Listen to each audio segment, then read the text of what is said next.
সদস্য শ্রী কুণাল ঘোষ, বলুন। ধন্যবাদ মাননীয় অধ্যক্ষ মহোদয়।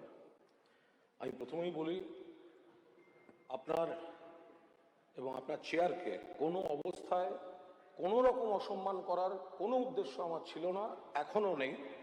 আমার কোনো আচরণ যদি আপনার কাছে মনে হয় সেটা চেয়ারের জন্য অসম্মানের, আমি নিশ্চিতভাবে সেখানে আমি দুঃখ প্রকাশ করছি।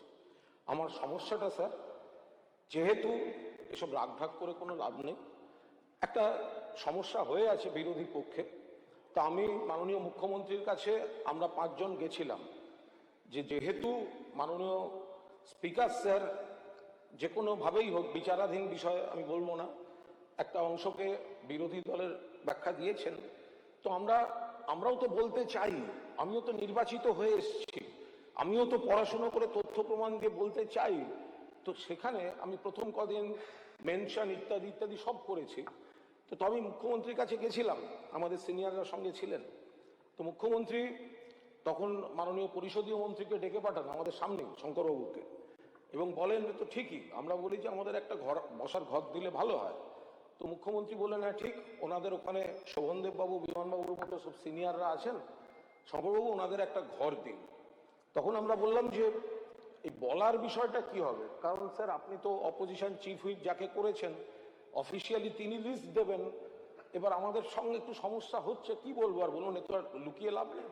তখন মাননীয় মুখ্যমন্ত্রী বলেন যে শঙ্করবাবুকে, যে মাননীয় পরিষদীয় মন্ত্রী আপনি একটা কাজ করুন, এখানে এই বিধানসভা ঘরেই দেখা করেছিলাম, যে ওনাদের ওখানেও সিনিয়র আছেন, ভালো বক্তা আছেন, আপনি ওদেরকে কমিউনিকেট করুন যে একটা সময়ের পার্ট যেন এদের জন্য দেয়।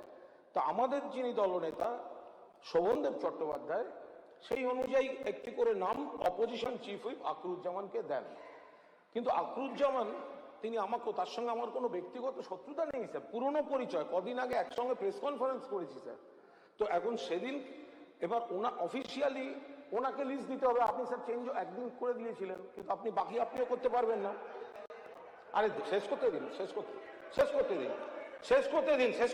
আপনার এই বিষয় না, সেদিনের বিষয়টাই থাক। আর স্যার সেই দিন আপনাদের আপনারা বলবেন সেদিনকার বিষয়।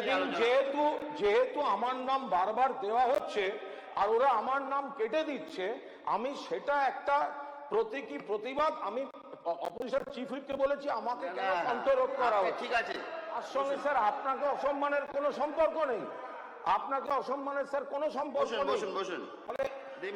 এটাকে অপব্যাখ্যা করে যদি আবার আমার উপর আপনারা আক্রমণ চাপিয়ে দেন, তাহলে আবার এই একই জিনিস। আপনি বসুন, হয়ে গেছে তো।